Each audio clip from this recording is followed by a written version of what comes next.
For my banned books virtual read out loud, I'll be reading To Kill a Mockingbird by Harper Lee.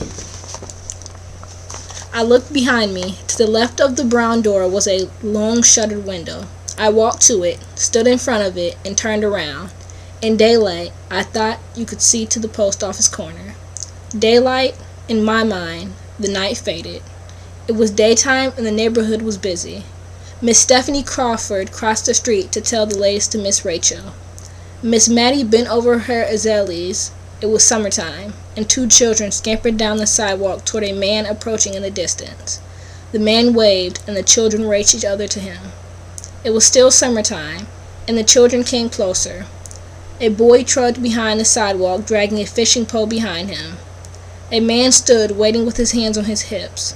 Summertime, and his children played in the front yard with their friend, enacting a strange little drama of their own invention. It was fall, and his children fought on the sidewalk in front of Miss DeBoe's. The boy helped his sister to her feet, and they made their way home. Ball and his children trotted to and fro around the corner, and the day's woes and triumphs on their faces. They stopped at an oak tree, delighted, puzzled, apprehensive. Winter and his children shivered at the front gate. Sil howled against a blazing house. Winter and a man walked into the street, dropped his glasses, and shot a dog. Summer, and he watched his children's heart break. Autumn again, and Boo's children needed him. Atticus was right. One time he said you never really know a man until you stand in his shoes and walk around in them.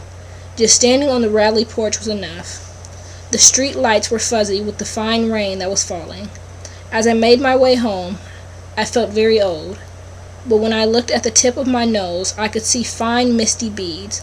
But looking cross-eyed made me dizzy, so I quit. As I walked my way home, I thought what a thing to tell Jim tomorrow. He'd be so mad he missed it. He wouldn't speak to me for days.